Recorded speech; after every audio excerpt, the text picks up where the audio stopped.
انہی جنگلوں کا ایک بڑا حصہ انگریزی حکومت نے بڑے بڑے افسروں کی تفریح اور سیر و شکار کے لیے مقرر کر رکھا تھا۔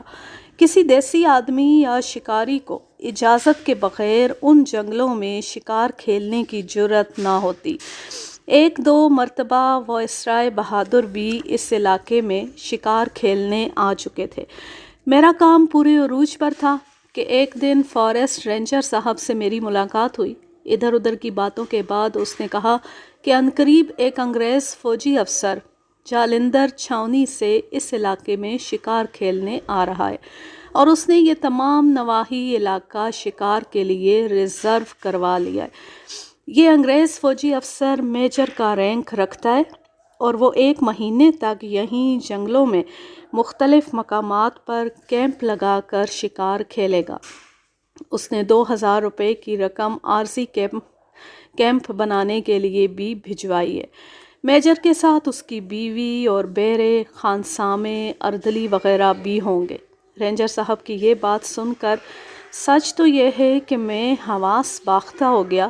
ایک تو اس سبب سے کہ جب تک یہ انگریز افسر اس علاقے میں قیام کرے گا میرے کام کاج کا حرج ہوگا، دوسرے یہ کہ اگر خدا نہ خواستہ اس شکاری کو کوئی حادثہ پیش آ گیا تو بلا واسطہ اس کی ذمہ داری بھی مجھ پر آ جائے گی۔ سمجھ میں نہ آتا تھا کہ کیا کروں۔ بہرحال غور و خوض کے بعد یہی راہ نکالی کہ اس انگریز فوجی افسر سے تعاون اور شکار کی مہم میں اس کی ہر قسم کی مدد کروں گا اور اس سے راہ و رسم مفید رہے گی۔ چنانچہ میں نے فارسٹ رینجر کو ہر طرح کے تعاون کا یقین دلایا۔ رینجر صاحب مطمئن ہو کر چلے گئے اور کہہ گئے کہ وہ میجر صاحب کے آنے کی اطلاع دیں گے۔ اس گفتگو کے چند روز بعد ہی رینجر نے مجھے پیغام بھجوایا کہ فلاں گاڑی سے میجر صاحب آ رہے ہیں، جی چاہے تو ان کے استقبال کے لیے اسٹیشن پر پہنچ جاؤ۔ میں تو پہلے ہی سے منتظر تھا۔ وقت مقررہ پر اسٹیشن جا پہنچا۔ گاڑی آئی۔ فرسٹ کلاس ڈبے سے میجر صاحب اپنی میم کے ساتھ برآمد ہوئے۔ نوکروں کے درجے سے ان کا سامان اترنا شروع ہوا اور اترتا ہی چلا گیا۔ ان گنت سوٹ کیس، خیمے، چولداریاں، برتن، بھانڈے، میز، کرسیاں، بستر اور پردے تک خدا جانے کیا کیا الا بلا ان کے ہمراہ تھی۔ سامان کے علاوہ نوکروں کی فوج ظفر موج بھی ان کے ہمراہ تھی۔ میں نے دل میں کہا یا الہی، یہ شخص جنگل میں شیر کا شکار کھیلنے آیا ہے یا پکنک منانے؟ آخر اتنے بڑے لاؤ لشکر کی ضرورت ہی کیا ہے؟ ایک خیمہ، چند تن کے کپڑے اور 1-2 بندوقیں بہت تھیں۔ فارسٹ رینجر نے ان سے میرا تعارف کرایا۔ اس نے مجھے اوپر سے نیچے تک دیکھا اور گردن ہلا کر شان بے نیازی سے کہا، ویل خواجہ صاحب، ہم آپ سے مل کر بہت خوش ہوا۔ تم ہمارے کیمپ میں ضرور آنا، ادھر بیٹھ کر باتیں کرے گا۔ اس کے بعد میجر صاحب نے اپنی شکار اور بہادری کے کئی واقعات بیان کیے۔ اندازہ ہوا کہ ان میں کچھ سچ ہے، کچھ جھوٹ۔ یہاں جنگل میں سرکاری قاعدہ یہ تھا کہ شکاریوں کے پرمٹ پر شکار کی مدت اور تعداد درج کر دی جاتی، یعنی آپ اتنے دن تک جنگل میں رہیں گے اور اتنے شیر یا اتنے چیتے مار سکیں گے۔ مقررہ تعداد سے زیادہ جانور ہلاک کرنے کی اجازت شاذ و نادر ہی کسی کو عطا ہوتی، مگر اس فوجی افسر نے مجھے بتایا کہ اس کے پرمٹ پر غیر محدود جانور درج ہے۔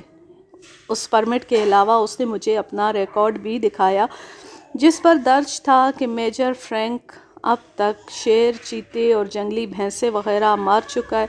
بہرحال میں اتنا تو سمجھا کہ صاحب بہادر اتنے اناڑی بھی نہیں اور جنگل کا کچھ نہ کچھ تجربہ رکھتے ہیں۔ فارسٹ رینجر نے میجر فرینک کا سامان اس کے کیمپ میں بھجوایا، جس کے لیے متعدد بیل گاڑیوں کا بندوبست کیا گیا تھا، اور میں صاحب سے ہاتھ ملا کر اپنے ہیڈ کوارٹر میں واپس آ گیا۔ جیسا کہ میں پہلے عرض کر چکا ہوں، ان دنوں کام کی اس قدر زیادتی تھی کہ کسی اور مشغلے کی طرف دھیان دینے کی فرصت ہی نہ ملتی۔ میجر صاحب کو جنگل میں تشریف لائے ہوئے کئی دن گزر گئے۔ کچھ پتہ نہ چل سکا کہ ان کا کیا حال ہے، اور اب تک موصوف نے کتنے شیر اور کتنے چیتے ہلاک کیے۔ ایک روز میں کام کی نگرانی کے لیے جا رہا تھا کہ اچانک میجر صاحب کا کیمپ دکھائی دیا۔ خاصی چہل پہل تھی۔ پتہ چلا کہ صاحب بہادر اپنی چھولداری میں بیٹھے پائپ پی رہے۔ میں نے جا کر سلام کیا۔ مجھے دیکھ کر بہت خوش ہوئے۔ کرسی پر بیٹھنے کی اجازت عطا ہوئی۔ پھر خانسامہ کو طلب کر کے حکم صادر ہوا کہ خواجہ صاحب کے لیے چائے اور بسکٹ فوراً لائے جائیں۔ اس التفات بے پایاں پر میں کسی قدر حیران ہوا کہ ایک تو انگریز، اس پر فوجی افسر، اور سب سے بڑی بات یہ کہ ملک کا حکمران، اور ادھر میں نہ صرف ایک معمولی ٹھیکیدار بلکہ ان سفید فام غیر ملکی حاکموں کی ادنا رعایا۔ ستم بالائے ستم یہ کہ چائے اور بسکٹ سے فراغت کے بعد میجر صاحب نے مجھے نہایت نفیس انگلش سگار بھی عنایت کیا۔ میں شکریہ ادا کرتا رہا۔ اس خاطر تواضع کے دوران میں انہوں نے اپنی جی داری اور شکار میں مہارت کے 3-4 قصے بھی سنا ڈالے، جن سے یہ اندازہ کرنے میں دقت نہ ہوئی کہ صاحب بہادر اعلیٰ درجے کے گپ باز بھی ہیں۔ تاہم میں حسب ظرف ان کارناموں کی داد دیتا رہا۔ ادھر ادھر کی باتوں کے بعد بالآخر میجر صاحب اصل مطلب کی طرف آئے۔ کہنے لگے، ویل ٹھیکیدار صاحب، ہم نے سنا کہ اس علاقے میں لوگ آپ کی بات بہت مانتا ہے اور آپ خود بھی اچھا شکاری ہے۔ ابھی ہم کو ادھر آئے اتنا دن ہو گیا، چڑیا کا بچہ بھی ہمارے ہاتھ نہیں لگا۔ اس کا وجہ بیان کرو۔ میں نے عرض کیا، حضور گستاخی معاف، جان کی امان پاؤں تو کچھ کہوں۔ آپ جس لاؤ لشکر کو لیے جنگل میں آئے ہیں، اس کی دھوم دھام میں کوئی جانور آپ کے نزدیک نہ پھٹکے گا، اور آپ کے اس کیمپ سے تمام جانور کوسوں میل دور بھاگ گئے ہوں گے۔ اگر آپ بڑے شکار میں دلچسپی رکھتے ہیں اور اپنے قیمتی وقت کا صحیح فائدہ اٹھانے کے خواہش مند ہیں تو اس ہجوم کو رخصت فرما دیجئے۔ اپنے ساتھ صرف 1 یا 2 آدمی رکھیے، پھر دیکھیے کیا ہوتا ہے۔ جہاں تک میرا تعلق ہے، میں اور میرے تمام آدمی ہر وقت آپ کی خدمت کے لیے حاضر ہیں۔ میری یہ باتیں سن کر میجر صاحب بہادر گہری سوچ میں گم ہو گئے۔ سگار کے لمبے لمبے کش لیتے اور دھوئیں کے مرغولے منہ سے چھوڑتے ہوئے فرمانے لگے، ویل خواجہ صاحب، آپ کا بات بالکل ٹھیک معلوم پڑتا ہے، مگر اب اتنے آدمیوں کو ہم واپس کیسے بھیجیں؟ تم کو معلوم ہوگا کہ ہم نے اپنے کام کے لیے 25 آدمی جنگل میں تعینات کر رکھے ہیں۔ ہر آدمی کو ہر روز 1-1 روپیہ دیتا ہے۔ اس کا ڈیوٹی یہ ہے کہ جنگل میں جگہ جگہ گائے کا بچہ درخت سے باندھے تاکہ ادھر شیر آئے اور ہم اسے مارے، لیکن شیر ادھر نہیں آتا۔ اب تم مہربانی کر کے اتنا معلوم کرو کہ شیر کس علاقے میں ہے۔ ہم ادھر اکیلا جائے گا اور ہمارے ساتھ صرف ہمارا میم صاحب ہوگا۔ آپ اطمینان رکھیں، میں چند روز کے اندر اندر آپ کے لیے شیر کا بندوبست کرتا ہوں، مگر یہ وعدہ کیجئے کہ جب تک میں اشارہ نہ دوں آپ شیر پر گولی نہیں چلائیں گے۔ صاحب بہادر اس درخواست پر کچھ حیران، کچھ جزبز ہوئے، لیکن چونکہ اپنے شوق کی تسکین ہر قیمت پر درکار تھی، اس لیے یہ شرط بے چون و چرا مان لی۔ میں نے اپنے ڈیرے پر واپس آتے ہوئے آدمی جمع کیے، انہیں کچھ ہدایات دیں اور ایک موٹا تازہ بچھڑا منگوا کر اس مقام پر بندھوایا جدھر سے عموماً درندے گزرا کرتے تھے۔ یہ مقام ان کے کیمپ سے کوئی 5 میل دور جنگل کے اندرونی اور تاریک حصے میں واقع تھا۔ دوسری دن اطلاع ملی کہ شیر نے وہ بچھڑا ہلاک کر دیا اور اسے گھسیٹ کر کچھ فاصلے پر لے گیا۔ میں نے فوراً میجر صاحب کو خبر بھجوائی اور سورج غروب ہونے سے پہلے پہلے وہ اپنی میم صاحب سمیت تشریف لے آئے۔ میں نے انہیں ساتھ لے جا کر بچھڑے کی لاش دکھائی۔ شیر نے اس میں سے کچھ حصہ کھایا تھا اور بقیہ حصہ دوبارہ کھانے کے لیے اسے جھاڑیوں کے اندر چھپا کر چلا گیا تھا۔ اتفاق ایسا تھا کہ ارد گرد کوئی مناسب درخت مچان کے لیے نظر نہ آیا، سب اونچے اونچے اور نہایت گھنے تھے۔ بارے تلاش بسیار کے بعد ایک جگہ دکھائی دی۔ یہ چھوٹا سا پہاڑی ٹیلہ تھا۔ صاحب بہادر سے میں نے کہا، آپ یہاں بیٹھ کر شیر کا انتظار کریں، وہ گارے پر ضرور آئے گا، اور میں آپ سے کچھ فاصلے پر فلاں مقام پر چھپا رہوں گا۔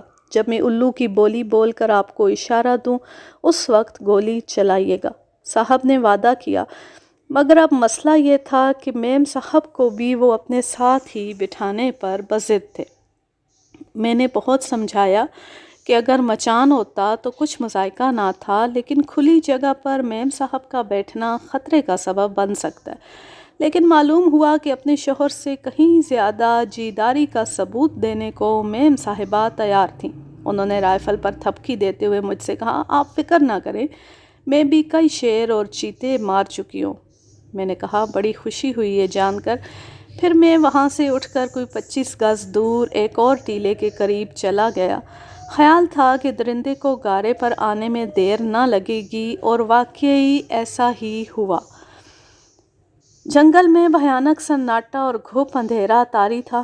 میں نے صاحب بہادر اور ان کی میم دونوں کو سمجھا دیا تھا کہ آپس میں بات چیت بالکل نہ کریں اور نہ کوئی آہٹ پیدا ہونے دیں۔ سگار سلگانا بھی ممنوع ہے۔ درندہ اس کی چنگاری دور ہی سے دیکھ کر بھاگ جاتا ہے۔ کوئی 8:30 بجے کے لگ بھگ میرے دائیں جانب ایک ایسی آواز آئی کہ میں چوکنا ہو گیا۔ کوئی جانور میری پچھلی جانب آہستہ آہستہ حرکت کر رہا تھا۔ میں نے بہت احتیاط سے مڑ کر ادھر نگاہیں جما دی، لیکن کچھ نظر نہ آیا، مگر ایسی پراسرار آوازوں سے مانوس میرے کان بتا رہے تھے کہ درندہ قریب ہی موجود ہے اور گارے کی طرف بڑھ رہا ہے۔ دفتن فائروں کی آواز سے جنگل لرز گیا۔ درختوں پر پناہ لینے والے پرندوں اور چمگادڑوں کے غول فضا میں پھڑ پھڑانے لگے۔ میں نے ٹارچ روشن کی اور ادھر دوڑا جدھر میجر صاحب اور ان کی میم بیٹھے ہوئے تھے۔ مجھے رنج اس بات کا تھا کہ صاحب بہادر نے میرے اشارے کا انتظار بھی نہ کیا۔ ابھی میں آدھے راستے میں تھا کہ سامنے سے میجر صاحب اور ان کی میم آتے دکھائی دیے۔ انہوں نے بھی اپنی ٹارچیں روشن کر رکھی تھیں۔ میجر صاحب کا چہرہ جوش و خروش سے لال بھبوکا ہو رہا تھا۔ اس سے پہلے کہ میں کچھ کہوں، انہوں نے اعلان کیا کہ شیر مارا گیا۔ تھوڑی سی تگ و دو کے بعد شیر کی لاش دکھائی دی۔ ہم تینوں نے بیک وقت اس پر روشنی ڈالی اور میں نے دیکھا کہ جس شیر کو صاحب بہادر اور ان کی میم نے مارا ہے، وہ شیر نہیں، شیر کا چھوٹا سا بچہ ہے۔ سر سے لے کر دم تک اس کی لمبائی 5.5 فٹ سے زیادہ نہ تھی۔ میں نے ان سے کہا، اگر آپ ذرا صبر سے کام لیتے تو اس بچے کا باپ یا ماں جو قریبی ہوں گے گارے پر آتے اور آپ ان میں سے کسی ایک کو آسانی سے شکار کر سکتے تھے۔ میجر صاحب نے میری اس بات کا کوئی جواب نہ دیا، تاہم اپنی اس حرکت پر خاصے نادم دکھائی دیے۔ میں نے بھی مزید کچھ کہنا مناسب نہ جانا۔ بہرحال وہ اس بچے کی لاش کے ساتھ اپنی اور میم صاحب کی تصویر اتروا کر تشریف لے گئے۔ ادھر ادھر سے سراغ لگانے کی کوشش کے بعد معلوم ہوا کہ ابھی ان کی رخصت پوری نہیں ہوئی، کوئی 10-12 دن باقی ہیں۔ چنانچہ میں ان کی تلاش میں نکلا۔ باہر سے ایک مقام پر ان کا وسیع و عریض کیمپ نظر آیا۔ ڈیرے خیمے اکھاڑے جا رہے تھے، سامان بند رہا تھا۔ 10-12 بیل گاڑیاں کھڑی تھیں، ارد گرد 50-60 مقامی باشندے اور مزدور وغیرہ جمع تھے۔ صاحب بہادر نے مجھے دیکھا تو خود ہی لپک کر نزدیک آئے، مصافحہ کیا۔ ان کی صورت سے مایوسی کا اظہار ہوتا تھا۔ کہنے لگے، میں واپس جا رہا ہوں۔ اس علاقے میں مجھے کوئی کامیابی نہ ہوئی۔ اتنا روپیہ خرچ کرنے کے باوجود بڑا شکار نہیں ملا۔ لوگ جنگل کے اندر جاتے ہوئے خوف کھاتے ہیں، کوئی شخص صحیح اطلاع نہیں دیتا، وغیرہ وغیرہ۔ ظاہر ہے میرے پاس انہیں تسلی دینے کے لیے کچھ بھی نہ تھا، اور نہ اتنا وقت کہ میں خود اپنا ضروری کام چھوڑ کر ان کے ساتھ جنگلوں میں مارا پھروں۔ پھر بھی میں نے اتنا تو کہہ ہی دیا، آپ مایوس ہو رہے ہیں، اس قافلے کو رخصت کر کے میرے ساتھ چند روز قیام کیجیے، ممکن ہے ایک آدھ شیر اور چیتا ہاتھ لگ جائے۔ صاحب بہادر یہ سن کر کچھ سوچ میں پڑ گئے۔ اتنے میں ایک آدمی دوڑا آیا اور صاحب سے بولا کہ فلاں جگہ شیر نے ایک اور بیل مار دیا ہے۔ اس خطرناک شیر کے بارے میں مجھے پچھلے کئی ماہ سے برابر خبریں مل رہی تھیں کہ غریبوں کے کئی بیل اور دوسرے مویشی ہڑپ کر چکا ہے، اور ایک دو بار اس نے آدمیوں پر بھی ناکام حملہ کیا ہے۔ ایسے درندے کے بارے میں یہ خدشہ یقینی ہوتا ہے کہ آگے چل کر وہ مردم خور ہو جائے گا۔ اس نئی واردات نے میرے لیے ایک موقع فراہم کر دیا۔ میں نے کہا، لیجیے جناب، خدا نے آپ کی سن لی۔ جس شیر پر میری نگاہ تھی وہ خود ہی ادھر آ گیا ہے۔ آئیے دیکھیے چلیں کہ اس نے بیل کو کس جگہ مارا ہے۔ کہاں تو صاحب بہادر جانے کے لیے تیار کھڑے تھے، کہاں شیر کا نام سنتی باچیں کھل گئیں، فوراً کیل کانٹے سے لیس ہوئے اور میرے ساتھ چل پڑے۔ کیمپ سے یہ مقام کوئی 7 میل دور تھا۔ بیل کی لاش کے ارد گرد شیر کے پنجوں کے نشانات صاحب بہادر نے دیکھے، اور بجائے خوش ہونے کے ان کے چہرے پر وحشت اور سراسیمگی کے آثار ابھرنے لگے۔ میں سمجھ گیا کہ یہ شیر کی ہیبت ہے۔ پنجوں کے ان نشانوں سے یہ اندازہ کرنا دشوار نہ تھا کہ شیر کس قدر قوی ہیکل ہے۔ خود میرا احساس یہی تھا کہ کھوپڑی سے لے کر دم کے آخری سرے تک اس کی کل لمبائی 11 فٹ سے زائد ہی ہوگی۔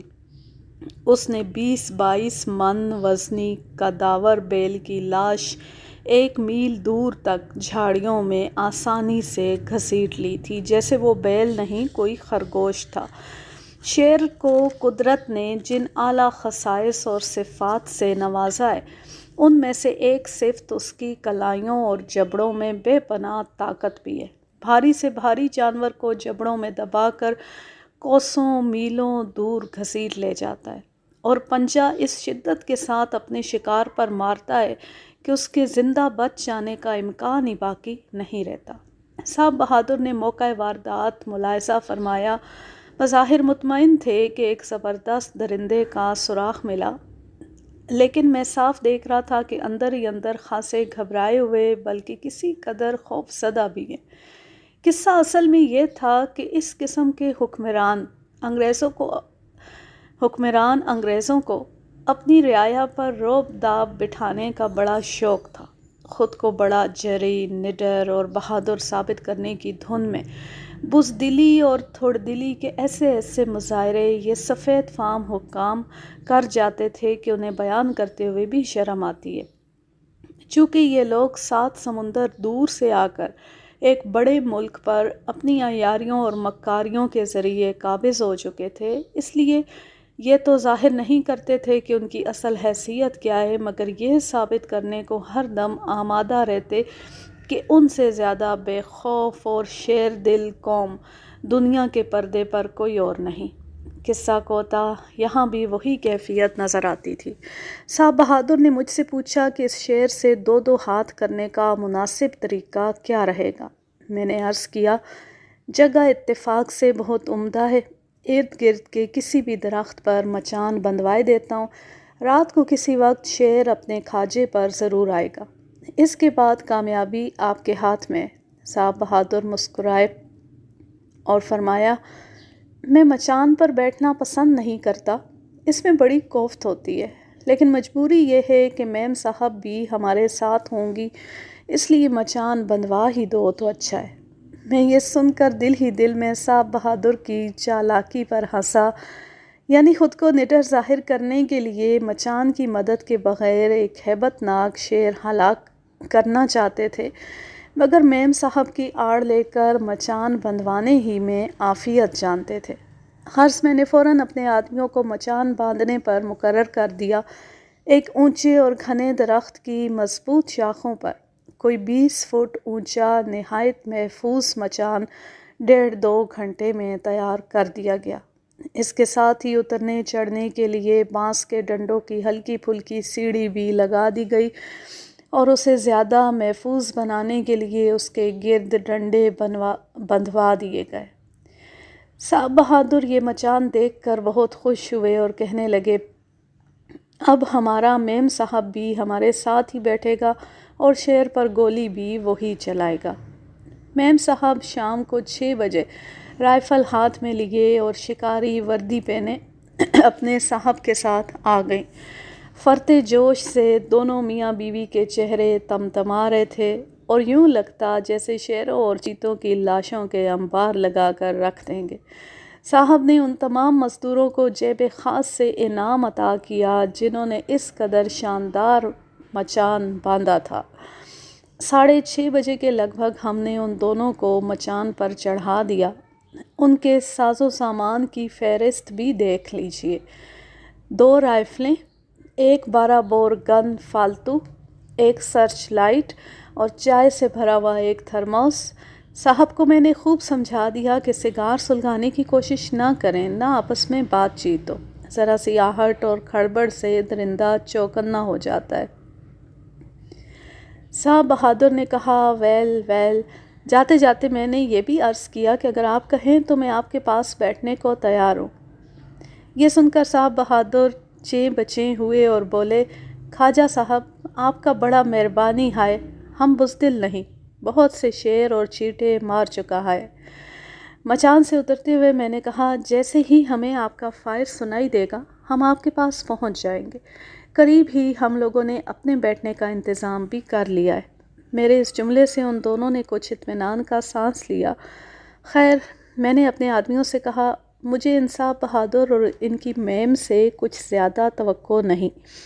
اول تو شیر کے در آنے کا امکان ہی مشکوک نظر آتا ہے، وجہ یہ کہ صاحب بہادر کوئی نہ کوئی حرکت ضرور ایسی کر دیں گے جس سے درندہ خبردار ہو کر ادھر کا رخ نہ کرے، اور فرض کرو وہ ادھر آ ہی نکلا تب بھی یقین واثق ہے کہ صاحب بہادر اس کا بال بھی بیکار نہ کر سکیں گے۔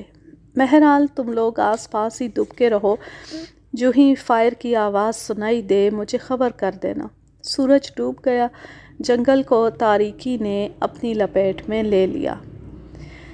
اب ہم انتظار میں ہیں کہ کب فائر کی آواز آتی ہے۔ یہ لمحات بڑے اعصاب شکن ہوتے ہیں، آپس میں گفتگو یا کوئی حرکت نہیں کر سکتے، بس چپ چاپ رہنا پڑتا ہے۔ 1 گھنٹہ گزرا، 2 گھنٹے گزرے، یا الہی خیر، کیا شیر اب تک گارے پر نہیں آیا؟ میں نے بیل کی لاش کا جائزہ لے کر دیکھا تھا، شیر نے اس میں سے بہت کم کھایا تھا اور اب تک وہ بھوک کے مارے بے تاب ہو چکا ہوگا۔ بہرکیف جوں جوں وقت نکلتا جا رہا تھا میری پریشانی اور گھبراہٹ میں اضافہ ہوتا چلا گیا۔ بارہا ارادہ کیا کہ مچان کے قریب جا کر دیکھوں تو صحیح کہ ماجرا کیا ہے، مگر پھر دل کو تسلی دے لیتا کہ شاید شیر ابھی تک نہیں آیا۔ اس دوران میں نہ جانے کب مجھ پر غنودگی سی طاری ہو گئی۔ آنکھ کھلی تو گرد و پیش ابھی تاریک ہی تھا، تاہم جنگلی مرغوں کے آذانے دینے کی آوازیں کانوں میں مسلسل آ رہی تھیں۔ یہ آوازیں اس امر کی علامت ہوتی ہیں کہ صبح قریب ہے۔ میں نے آدمیوں سے پوچھا، کیا فائر وغیرہ کی آواز سنائی دی؟ سب نے نفی میں جواب دیا۔ اب تو تشویش کی انتہا ہو گئی، میرے دل کی دھڑکنیں یکلخت بڑھ گئیں۔ وہم ہوا کہ ضرور کوئی ہولناک حادثہ پیش آیا ہے، ورنہ صاحب بہادر کچھ تو خبر دیتے۔ تھوڑی دیر ہم نے اور انتظار کیا، اور جب مشرق سے پو پھٹنے کے آثار نمودار ہوئے تب ہم 10-15 آدمی مچان کی طرف روانہ ہوئے جو ہماری جگہ سے خاصی دور تھی۔ سب سے پہلے میں نے بیل کی لاش کا جائزہ لیا۔ لاش وہیں موجود تھی اور شیر نے اسے چھوا تک نہیں تھا، لیکن یہ دیکھ کر سخت تعجب ہوا کہ مچان کے ارد گرد کی زمین اس طرح کھدی ہوئی تھی جیسے پہلوانوں کا اکھاڑا کھودا جاتا ہے۔ جا بجا شیر کے پنجوں کے تازہ نشان دکھائی دے رہے تھے۔ میں نے مچان کی طرف نگاہ اٹھائی۔ مچان اپنی جگہ تھی اور بانس کے ڈنڈوں کی سیڑھی اسی طرح لگی تھی۔ میں نے سیڑھی کے قریب جا کر میجر فرینک کو آواز دی۔ پہلے تو کوئی جواب نہ آیا، لیکن جب 2-3 آوازیں اوپر تلے دی تب مچان کے اوپر سے مدھم سی آواز سنائی دی۔ صاحب بہادر کہہ رہے تھے، خواجہ صاحب جلدی اوپر آؤ۔ میں دھڑکتے دل سے درخت پر چڑھا، کیا دیکھتا ہوں کہ صاحب بہادر نے میم صاحبہ کو اپنی باہوں میں جکڑ رکھا ہے اور دونوں کے چہرے دہشت سے سفید ہو رہے۔ میم صاحب پر غشی کی سی کیفیت طاری تھی۔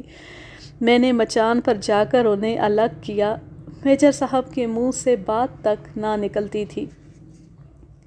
پھٹی پھٹی آنکھوں سے کبھی مجھے تکتے، کبھی میم صاحبہ کو۔ رائفلیں اسی طرح پڑی تھی، تھرموس کھول کر دیکھا، اسی طرح چائے سے بھرا ہوا تھا۔ میں نے پوچھا کیا واقعہ پیش آیا؟ صاحب بہادر نے کانپتی ہوئی آواز میں کہا، ویل خواجہ صاحب، پہلے ہمیں نیچے اتارو، اس کے بعد بتائے گا کیا ہوا۔ بڑی مشکل سے ان دونوں کو باری باری نیچے اتارا گیا۔ صاحب بہادر تو خیر کسی قدر ہوش و حواس میں تھے، میم صاحبہ کی نبض کا پتہ نہ چلتا تھا، پسینے سے سارے کپڑے تر بتر تھے۔ مزید کچھ بتانے سے قاصر ہوں، مچان پر غلاظت بھی پھیلی ہوئی تھی اور اس غلاظت سے میم صاحبہ کا اسکرٹ بھی بھرا ہوا تھا۔ پانی کے چھینٹے ان کے منہ پر مارے گئے، تب کہیں انہیں ہوش آیا، لیکن خوف کا یہ عالم کہ اپنے شوہر کو دیکھتی پھر ان سے لپٹ گئی۔ صاحب بہادر نے واقعہ یوں بیان کیا کہ جب آپ لوگ ہمیں مچان پر بٹھا کر چلے گئے تو ہم شیر کا انتظار کرنے لگے۔ 1-1.5 گھنٹے بعد ہمیں سامنے کے رخ جھاڑیوں کے اندر خشک پتوں کی سرسراہٹ سی سنائی دی۔ اندازہ ہوا کہ شیر تقریباً 100 گز دور آہستہ آہستہ بیل کی لاش کی جانب بڑھ رہا ہے۔ ہم نے میم صاحبہ کو بھی دکھایا اور کہا کہ تم ہی گولی چلانا۔ اب ہم دونوں اس انتظار میں تھے کہ شیر ذرا اور نزدیک آ جائے تو نشانہ لیں، لیکن اسی وقت میم صاحبہ کے ہلنے سے مچان کی ایک شاخ ٹوٹ گئی۔ شاخ کا ٹوٹنا تھا کہ شیر ایک ہولناک گرج کے ساتھ مچان کی طرف آیا اور نیچے کھڑے ہو کر درخت کا تنا اپنے پنجوں سے ادھیڑنے اور دھاڑنے لگا۔ کئی مرتبہ اس نے جست کر کے مچان گرانے کی کوشش بھی کی، مگر ناکام ہو کر زمین کریدنے لگتا۔ اس کی حرکتوں سے میم صاحبہ پر ایسی دہشت طاری ہوئی کہ انہوں نے مجھے پکڑ لیا اور اس قابل ہی نہ چھوڑا کہ میں شیر پر فائر کر سکتا۔ شیر کے غیظ و غضب کا یہ عالم کہ اس کا بس چلتا تو ہمیں ادھیڑ کر رکھ دیتا۔ اس کے دھاڑنے سے مچان کانپنے لگتا اور ہر آن یوں محسوس ہوتا جیسے مچان گر جائے گا۔ ادھر شیر دھاڑ رہا تھا، ادھر میم صاحبہ ہسٹریائی انداز میں چیخ رہی تھیں۔ خلاصہ یہ کہ دیر تک اودم مچانے کے بعد شیر جدھر سے آیا تھا اسی طرف چلا گیا۔ ہم لوگوں کو صاحب بہادر کی اس بے بسی اور بزدلی پر ہنسی تو بہت آئی، لیکن ہنسنے کی جرأت کس میں تھی، اور وہ بھی کھلم کھلا ہنسنے کی، لہٰذا بڑی مشکل سے ہنسی ضبط کر کے اتنا ہی دلاسا دے دیا کہ جنگل میں ایسے واقعات عام ہیں، گھبرانے کی ضرورت نہیں، شیر بھی یہی موجود ہے اور آپ بھی ابھی کیمپ لگائے ہوئے ہیں۔ اگر آج شیر بچ کر بھاگ گیا تو جائے گا کہاں؟ ایک نہ ایک دن آپ کی گولی کا نشانہ ضرور بنے گا۔ اتنا ضرور ہے کہ آئندہ مچان پر میم صاحبہ کو اپنے ساتھ بٹھانے کی زحمت نہ کیجیے گا، ورنہ نصیب دشمناں جان کے لالے پڑ جائیں گے، وغیرہ وغیرہ۔ صاحب بہادر نے پختہ وعدہ کیا کہ وہ آئندہ تو کیا، زندگی بھر کبھی میم صاحبہ کو شکار کھلانے جنگل میں نہ لے جائیں گے۔ مگر جناب وہ دن اور آج کا دن، ہم نے دوبارہ ان صاحب بہادر اور میم صاحبہ کی صورت نہ دیکھی۔ صرف اتنا معلوم ہوا کہ میم صاحبہ کئی روز تک بخار میں پھنکتی رہیں۔ آخر صاحب بہادر انہیں لے کر شہر گئے اور پھر لوٹ کر نہیں آئے۔ یہ تماشا تو بہرحال ختم ہوا، لیکن اب اس شعر کی سنیے جس سے بعد ازاں مجھے سابقہ پڑتا رہا۔ مئی کا مہینہ تھا۔ نرمدا ندی کے کنارے ساگوان کا ایک جنگل فوری طور پر کٹوانے کا مرحلہ درپیش ہوا۔ سینکڑوں مزدور کام پر لگائے گئے، درختوں کی کٹائی اور ڈھلائی کا سلسلہ جاری ہوا۔ اس جنگل میں درندے کچھ زیادہ ہی تھے اور درندوں سے زیادہ ریچھوں کی کثرت تھی۔ ریچھوں کی عادات کے بارے میں مجھے کچھ زیادہ تفصیل میں جانے کی ضرورت نہیں۔ انتہائی کینہ ور جانوروں میں ریچھ کا شمار ہوتا ہے۔ بلا شبہ چیتا بھی بے حد کینہ ور درندہ ہے، اور زخمی ہونے کے بعد تو اس کی درندگی وحشت اور کینہ توسی عروج کو پہنچ جاتی ہے، مگر ریچھ میں خصلت یہ ہے کہ محض خدا واسطے کا بیر رکھتا ہے۔ راہ چلتے اکا دکا مسافروں اور عورتوں کو پریشان کرتا ہے، اگرچہ عام طور پر انسانوں سے خائف رہتا ہے اور نزدیک نہیں آتا، لیکن موڈ شرارت پر آمادہ ہو تو پھر کوسوں میلوں تعاقب کرتا ہے، اور بعض اوقات تو ایسے بھی سننے میں آیا ہے کہ ریچھ نے اپنے دشمن کا کام تمام کر کے ہی پیچھا چھوڑا۔ نرمدا ندی کے کنارے ساگوان کے اس گھنے جنگل میں ریچھوں کا راج قائم تھا۔ میں نے اپنا کیمپ کٹائی کے مقام سے 2 میل دور ایک کھلی جگہ بنایا تھا۔ طے یہ پایا کہ صبح سے لے کر شام 4 بجے تک مزدور کام کریں گے اور 4 بجے کے بعد کیمپ میں واپس چلے جایا کریں گے۔ 4 بجے کی تخصیص یوں کرنی پڑی کہ اس وقت ریچھ کمین گاہوں سے باہر نکل کر خوراک کی تلاش میں پھرا کرتے تھے، اور چونکہ جنگل میں پھل دار درخت زیادہ تھے اس لیے ریچھ چاروں طرف سے امڑ کر آتے تھے۔ پھل دار درختوں کے اوپر شہد کی مکھیوں کے چھتے بھی کثرت سے تھے۔ شہد ریچھ کی مرغوب ترین غذا ہے۔ انہی دنوں پے در پے ایسے واقعات رونما ہوئے کہ مزدوروں میں خوف و ہراس پھیل گیا۔ ریچھوں کی مذموم سرگرمیاں بڑھ گئیں اور انہوں نے مزدوروں کو تنگ کرنا شروع کر دیا۔ نتیجہ یہ نکلا کہ کام میں خلل پڑنے لگا اور مزدور 2 بجے ہی کام بند کر کے واپس کیمپ پہنچ جایا کرتے۔ جنگل میں ان کے کام کی نگرانی میرے ایک منشی کیا کرتے تھے، اور میں 2 ہفتے میں 1 دن وہاں جا کر مزدوروں کا حساب کتاب کیا کرتا۔ میں کئی مرتبہ اس ارادے سے رائفل لے کر نکلا کہ شیر کا کام تمام کر دوں، جو انگریز میجر اور اس کی میم کو ڈرا دھمکا کر بھگا دینے میں کامیاب ہو گیا تھا۔ ایک روز دوپہر کو میں اپنے ڈیرے پر آرام کر رہا تھا کہ ایک گونڈ بھاگتا ہوا آیا۔ پتہ چلا کہ شیر نے اس کی بیل گاڑی پر اسی پہاڑی راستے میں کسی جگہ حملہ کیا۔ گونڈ تو جان بچا کر بھاگ آیا، لیکن بیل شیر کے ہتھے چڑھ گیا۔ یہ سنتی میں نے اپنی گھوڑا گاڑی تیار کرائی اور عبدالغنی وغیرہ کو ساتھ لے کر جائے واردات پر پہنچا۔ پنجوں کے نشانات سے اندازہ کرنا دشوار نہ تھا کہ یہ کارروائی اسی موذی کی ہے۔ بیل کی ادھکھائی لاش بھی ہمیں کچھ فاصلے پر ایک کھائی کے اندر ملی۔ شیر نے حسب عادت آنتیں نکال کر ڈھیر کر دی تھیں اور دائیں ران کا کچھ حصہ کھا لیا تھا۔ موقع ایسا تھا کہ وہاں مچان نہیں باندھا جا سکتا تھا۔ شیر کے انتظار کے لیے کسی کھلی جگہ ہی بیٹھنا پڑتا۔ لوگوں نے مجھے سمجھایا کہ اس ارادے سے باز رہوں، مگر میں نہ مانا۔ میں نے انہیں سمجھایا کہ یہ شیر آگے چل کر بہت خطرناک بن جائے گا، ابھی تو یہ جانوروں کو ہلاک کر رہا ہے، ایسا نہ ہو بعد میں انسانوں کی باری آ جائے۔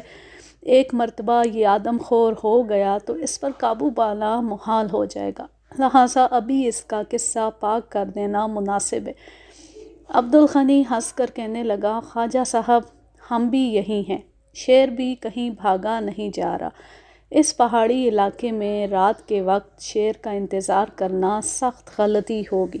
پھر یہ بھی دیکھیے کہ بیل کی لاش کھائی کے اندر ہے۔ شیر اگر آدھی رات کے بعد گارے پر آیا بھی تو آپ اس کا کیا بگاڑ لیں گے؟ لاش کھلی جگہ ہوتی تب تو کوئی بات بھی تھی۔ فی الحال شیر کو اس بیل کے گوشت سے پیٹ بھر لینے دیجیے۔ 1-2 دن بعد جنگل میں کسی مناسب مقام پر بچھڑا باندھ کر شیر کو گھیر لیں گے۔ عبدالغنی کی اس دلیل میں خاصا وزن تھا، سو میں نے بھی ضد پر جمے رہنا مناسب نہ جانا۔ البتہ کھوجیوں کو انعام کا لالچ دے کر سمجھا دیا کہ اس شیر کا خاص خیال رکھیں، ادھر ادھر نہ ہونے پائے۔ اس کے ساتھ ساتھ میں نے مقامی باشندوں کو بھی خبردار کر دیا کہ پہاڑی راستے سے فی الحال آنا جانا چھوڑ دیں۔ ہفتے عشرے بعد ہم نے جنگل میں 2-3 ایسے مقامات پر جدھر سے شیر کے گزرنے کی خبر ملی تھی بچھڑے درختوں سے بندھوا دیے، لیکن اس کی چالاکی دیکھیے کہ کسی بچھڑے کو سونگا تک نہیں، کنی کاٹ کر صاف نکل گیا۔ بعض شیروں کی فطری طور پر عادت ہوتی ہے کہ کتے کا گوشت بھی رغبت سے کھاتے ہیں، چنانچہ اس خیال سے کہ شاید یہ درندہ کتے پر آئے، ہم نے بچھڑوں کے بجائے جا بجا کئی کتے بندھوا دیے۔ کتوں کو دیکھ کر شیر یوں بھی مشتعل ہوتا ہے، اور اس کی وجہ غالباً یہ ہے کہ شیر کو قریب پا کر کتا زور زور سے بھونکتا ہے۔ لیکن آپ میری حیرت کا اندازہ کر سکتے ہیں کہ سب کے سب کتے صحیح سلامت رہے۔ کسی شیر یا چیتے نے انہیں چھونے کی بھی زحمت گوارا نہ کی۔ سمجھ میں نہ آتا تھا کہ معاملہ کیا ہے۔ پھر ایک دن وہی ہوا جس کا خطرہ مجھے محسوس ہو رہا تھا۔ منع کرنے کے باوجود 2 مقامی آدمی اسی پہاڑی راستے سے اسٹیشن کی طرف گئے، اور راستے ہی میں شیر نے انہیں آ لیا۔ ایک تو شیر کے ہاتھوں مارا گیا، دوسرا اپنے ساتھی کا حشر بیان کرنے کے لیے زندہ بچ گیا۔ اس کی زبانی شیر کا جو حلیہ سنا تو یقین ہو گیا کہ یہ وہی موذی ہے۔ وہ لاش کو کھائی میں گھسیٹ کر لے گیا تھا، لیکن غنیمت تھا کہ درندے نے اسے جوں کا توں رہنے دیا، منہ نہیں لگایا، ورنہ ایک مرتبہ انسانی لہو اور گوشت کا ذائقہ درندے کی زبان پر آ جائے تو پھر ہمیشہ کے لیے آدم خور ہو جاتا ہے، پھر کسی اور جانور کو شکار کرنا پسند نہیں کرتا۔ میں نے غور کیا تو احساس ہوا کہ جس وقت شیر نے ان آدمیوں پر حملہ کیا، غالباً اس وقت وہ بھوکا نہیں تھا۔ اس نے محض آدمیوں کو قریب پا کر اور اسی گزرگاہ پر نمودار ہوتے دیکھ کر شوقیہ حملہ کر دیا۔ اب یہ ایک آدمی کی قسمت کہ بیچارہ ہلاک ہو گیا۔ شیر نے صرف اتنا اور کیا کہ اس کی لاش گھسیٹ کر کھائی میں لے گیا۔ میں نے لاش وہاں سے اٹھوا دی، مبادا شیر بھوک سے بیتاب ہو کر اسے ہڑپ کر ڈالے اور بعد ازاں انسانوں کے لیے آفت بن جائے۔ اس سانحے کے بعد لازم ہو چکا تھا کہ درندے کو زندہ رہنے دینا حماقت ہوگی۔ میں نے احتیاطاً اعلیٰ حکام کو اس واردات کی تفصیل لکھ بھیجی۔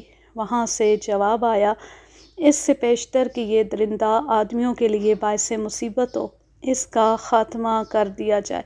گورنمنٹ اس کی ہلاکت پر انعام بھی دے گی۔ ظاہر ہے اب کسی قسم کی تاخیر مہلک ثابت ہو سکتی تھی۔ فیصلہ کیا گیا کہ زبردست ہانکے کے ذریعے اس شیر کو کمین گاہ سے باہر نکلنے پر مجبور کیا جائے۔ میں نے ایک دن ہانکے کے لیے مقرر کر دیا۔ اس روز جنگل میں درختوں کی کٹائی کا کام ملتوی رہا۔ میرے اور عبدالغنی کے تمام مزدور ملا کر کل 150-200 آدمی جمع ہو گئے۔ ہانکے کا اثر یہ ہوتا ہے کہ جنگل کے دوسرے جانور بھی مضطرب اور بے چین ہو کر ادھر ادھر بھاگنے دوڑنے لگتے ہیں۔ ان میں ہرن، باراسنگے، نیل گائیں، جنگلی خرگوش، مرغ اور مور وغیرہ سب شامل ہیں۔ شکاری چاہیں تو جی بھر کر ان جانوروں کو شکار کر سکتے ہیں۔ ہم نے مزدوروں سے کہا، دیکھو تم لوگ ہانکا کرو، اس دوران میں جتنا شکار ہم ماریں گے وہ سب کا سب تمہارا ہوگا، ہمیں فقط شیر سے غرض ہے، گلے کی مزدوری الگ سے ملے گی۔ اتنا سنتی مزدوروں میں خوشی کی لہر دوڑ گئی۔ جنگلی جانوروں کا گوشت ان بیچاروں کو روز روز کہاں کھانے کو ملتا تھا۔ طے پایا کہ ہانکا منہ اندھیرے شروع کیا جائے۔ ڈھول اور ٹین کے کنستر جمع کیے گئے۔ مزدوروں کو مختلف ٹولیوں میں تقسیم کر کے سمجھا دیا گیا کہ کون سی ٹولی کدھر سے ہانکا شروع کرے گی۔ میں نے احتیاطاً 1 من بھنے ہوئے چنے اور 10-12 سیر گڑ منگوا لیا تھا کہ شاید ہانکا کرنے میں سارا دن نکل جائے اور مزدور بھوک سے پریشان ہو کر بھاگ جائیں گے۔ اگلے روز صبح 6 بجے بسم اللہ پڑھ کر میں نے ہانکا شروع کرا دیا۔ یہ عجیب و غریب منظر ہوتا ہے۔ مزدور بے تحاشا ڈھول اور کنستر پیٹتے اور حلق سے طرح طرح کی آوازیں نکالتے ہوئے ایک وسیع و عریض دائرے کی شکل میں پھیل جاتے ہیں۔ یہ دائرہ آہستہ آہستہ سکڑنے لگتا ہے۔ اس غل غپاڑے سے بدحواس ہو کر جنگل کے جانور ادھر ادھر بھاگتے دوڑتے ہیں۔ درندے بھی مضطرب ہو کر اپنی خفیہ کمین گاہوں سے نکل آتے ہیں۔ میں ایک درخت کے اوپر 15 فٹ کی اونچائی پر اپنی رائفل سنبھال کر بیٹھ گیا اور مجھ سے تقریباً 1000 فٹ دور دوسرے درخت پر عبدالغنی اپنی بندوق لے کر جا بیٹھا۔ اس کے بعد میں نے ہانکا شروع کیے جانے کا وصل بجایا۔ جنگل میں ہنگامہ برپا ہو گیا۔ طرح طرح کے چرند پرند اور درند نکلے، مگر میں نے کسی درندے پر فائر نہ کیا، البتہ 3-4 ہرنوں کو ضرور فائر کر کے گرایا۔ دوپہر تک ہانکا مسلسل جاری رہا مگر جس شیر کی تلاش تھی وہ کہیں نظر نہ آیا۔ بہرحال یہ یقین تھا کہ وہ ہے اسی علاقے میں۔ مزدور جب بھنے ہوئے چنوں اور گڑ کے ناشتے سے فارغ ہوئے تو ہانکا دوبارہ شروع ہوا۔ اب میں نے درخت پر بیٹھے رہنا بے سود جانا اور نرمدا ندی کے کنارے ایک بڑے سے پتھر پر بیٹھ گیا۔ میرے ارد گرد دور تک جھاڑیاں ہی جھاڑیاں پھیلی ہوئی تھی اور سامنے سے آنے والا درندہ مجھے آسانی سے نہیں دیکھ سکتا تھا۔ میں نے دل ہی دل میں خدا سے دعا مانگی کہ اگر شیر اس طرف سے نکل آئے تو سبحان اللہ۔ معلوم ہوتا ہے یہ دعا چونکہ دل سے نکلی تھی اس لیے فوراً ہی بارگاہ ایزدی میں قبول ہو گئی۔ ہانکا دوبارہ شروع ہوئے بمشکل 10 منٹ گزرے ہوں گے اور ہانکے والے ابھی خاصی دور تھے۔ کیا دیکھتا ہوں کہ ایک بہت بڑا اور نہایت قداور شیر خراماں خراماں ندی کے پانی میں سے گزرتا میری طرف بڑھ رہا ہے۔ جب وہ ذرا قریب آیا تو میں نے اسے فوراً پہچان لیا۔ یہ وہی بدمعاش درندہ تھا۔ میں نے دیکھا کہ وہ اپنے دائیں پنجے کو ذرا تکلف سے حرکت دیتا ہے۔ وہ ہانکا کرنے والوں کے غل غپاڑے سے بے نیاز شاہانہ انداز سے قدم دھرتا ہوا سیدھا میری جانب آ رہا تھا۔ میں پتھر کے عقب میں دبکا ہوا اسے دیکھ رہا تھا۔ رائفل میرے ہاتھوں میں دبی ہوئی تھی۔ ابھی میرے اور اس کے مابین کوئی 500 گز کا فاصلہ تھا۔ اگرچہ اس قدر دور سے بھی میں اس پر فائر کر سکتا تھا لیکن میں نے خیال کیا کہ جلد بازی مناسب نہیں ہوگی۔ یہ تو خود ہی سیدھا میری طرف آ رہا ہے اور ہانکے والے ابھی خاصی دور ہیں جن کی وجہ سے یہ ڈر کر کہیں نہ بھاگے گا۔ ابھی میں اسی کشمکش میں تھا کہ فائر کروں یا نہ کروں کہ وہ اور قریب آ گیا، یعنی کوئی 300 گز کے فاصلے پر۔ اب مجھ میں صبر و تحمل نہ رہا۔ میں نے بڑے اطمینان سے بسم اللہ شریف پڑھ کر اس کی کھوپڑی کا نشانہ لیا اور رائفل کی لبی دبا دی۔ گولی اس کی کھوپڑی میں لگی۔ وہ ہولناک انداز میں دھاڑا اور 1-2 کلانچے بھرنے کے بعد گر کر ٹھنڈا ہو گیا۔ دوسرے فائر کی نوبت ہی نہ آئی۔ شیر کے یوں مارے جانے کا مجھے بھی یقین نہ تھا، لیکن بہرحال اس کی لاش میرے سامنے موجود تھی۔ چاروں طرف واہ واہ ہو گئی۔ ہر شخص مبارکباد دینے لگا۔ اس کی لاش کا بغور جائزہ لینے کے بعد معلوم ہوا کہ اگلے پنجے کے 2 ناخن ٹوٹے ہوئے ہیں۔ اس پنجے میں خاصا گہرا زخم بھی تھا۔ اس کی لمبائی دم سے سر تک 11 فٹ 2 انچ تھی۔ ویسے شیر کی لمبائی کا ریکارڈ 12 فٹ تک کا ہے۔ آج اتنے عرصے بعد بھی اس واقعے کو یاد کرتا ہوں تو عجب روحانی مسرت ہوتی ہے کہ میں نے اس درندے کو ہلاک کیا جو اگر آدم خور ہو جاتا تو نہ جانے کتنے انسانوں کو اپنا لقمہ بناتا اور اسے مارنے میں کتنا عرصہ لگ جاتا۔ اس کہانی کا ماخذ ہے اردو ڈائجسٹ سن 1978۔